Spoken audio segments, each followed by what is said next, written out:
Assalamualaikum warahmatullahi wabarakatuh. Di sini saya Dwi Istianas Prasetyo ingin menceritakan autobiografi saya.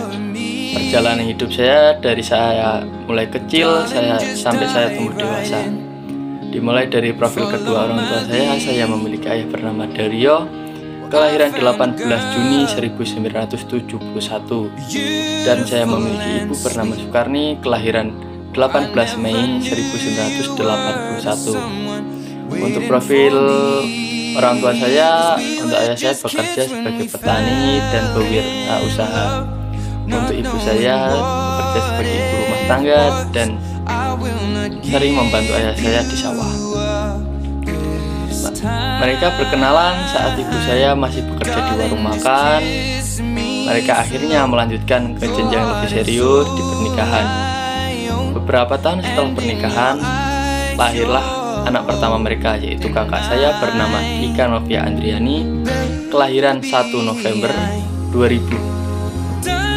Untuk kakak saya saat ini bekerja di salah satu perusahaan milik negara, yaitu PT Pertamina, dan sedang melanjutkan kuliahnya untuk S1. 6 tahun setelah kakak saya lahirlah saya, tepatnya pada tanggal 31 Januari 2006.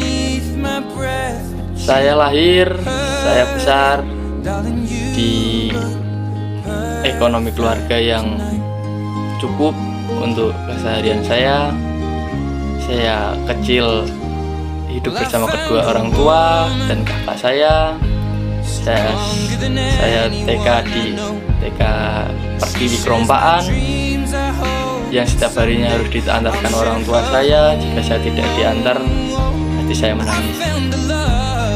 Kemudian beberapa 2 tahun setelah saya sekolah di TK, saya disekolahkan di SD Negeri 1 Kerompaan.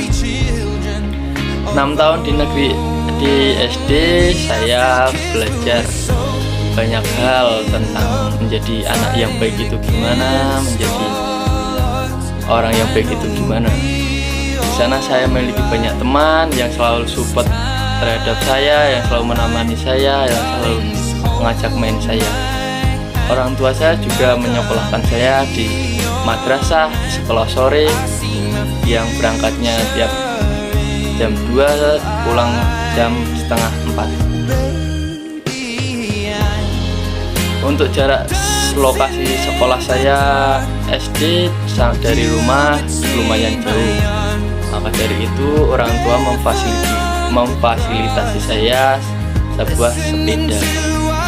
6 tahun setelah bersekolah di SD, saya lulus dan memutuskan untuk sekolah SMP di SMP Negeri 1 Gemu. Di SMP Negeri 1 Gemu itu atas rekomendasi kakak saya juga alumni SMP situ, untuk merekomendasikan saya juga bersekolah di situ.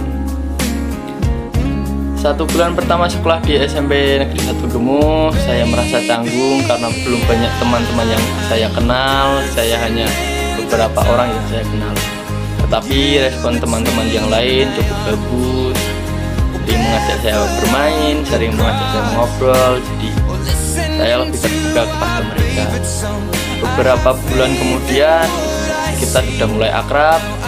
Saya mulai memiliki banyak teman baru, banyak teman yang sebelumnya belum saya kenal tapi sekarang sudah akrab.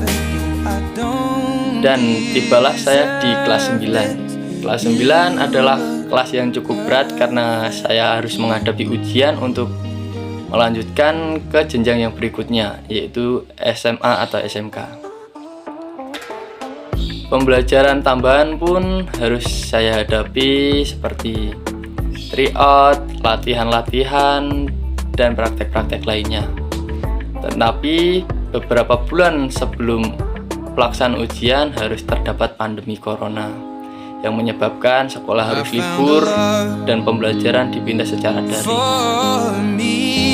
Setelah lulus dari SMP, saya mencoba untuk lanjut ke sekolah di SMK Negeri 2 Kendal. Alhamdulillahnya saya bisa keterima di jurusan yang saya impikan, yaitu jurusan Teknik Kendaraan dengan Otomotif. 1 tahun pertama harus saya hadapi dengan belajar secara online, tidak bisa bertatap muka secara langsung terhadap guru, terhadap teman-teman yang lain. Di satu kelas saya hanya mengenal beberapa teman saya yang satu SMP dengan saya, yang lainnya belum saya kenal. Tetapi setelah berjalannya waktu, saya mulai akrab dengan beberapa orang satu kelas, dan sampai sekarang masih akrab dengan saya. Masuk kelas 2, pembelajaran sudah mulai ada yang tatap muka, namun sebagian masih di sesi. Kemudian untuk naik kelas 3 harus ada PKL atau praktek kerja lapangan. Untuk PKL saya menempati di 2 perusahaan, yaitu Atlanta atau Square yang bertempat di Jalan Tentara Pelajar Cijeruk dan di Toyota Nasmoku Magelang. Untuk yang pertama 2 bulan di Atlanta Auto Square, saya memiliki 3 teman yang satu sekolahan. Di sana saya memiliki banyak teman, banyak teknisi-teknisi yang ramah baik terhadap saya, dan di sana juga saya mendapatkan banyak ilmu yang bermanfaat yang tadinya saya tidak tahu. Setelah 2 bulan di Atlanta, saya kemudian pindah 4 bulan lagi untuk PKL di Toyota Nasmoku Magelang. Memang jarak Magelang sama Kendal itu lumayan jauh. Saya memutuskan di sana untuk indekos bersama teman saya yang bernama Andriansa. Saya di sana awalnya cukup canggung karena jauh dari rumah, tidak memiliki banyak teman di sana. Namun setelah berjalannya waktu, saya mulai akrab dengan PKL teman-teman PKL yang lain, mulai akrab dengan teknisi. Tak jarang teknisi sering mengajak saya untuk bersama-sama bermain olahraga futsal. Jadi kita memiliki satu tim yang bernama Toyota Futsal Club, dan diantaranya saya adalah kapten. Hari-hari terakhir PKN pun harus saya lewati. Ada perpisahan, ada pembatasan karena saya berpisah dengan seluruh teman-teman yang ada di Magelang. Kemudian setelah itu kembali masuk sekolah, namun setelah pandemi hilang, sekolah pun masuk 100%. Saya bisa melihat teman-teman baru saya bisa melihat teman-teman yang belum saya lihat sebelumnya. Sekian autobiografi dari saya, kurang lebihnya minta maaf karena saya Waalaikumsalam warahmatullahi wabarakatuh.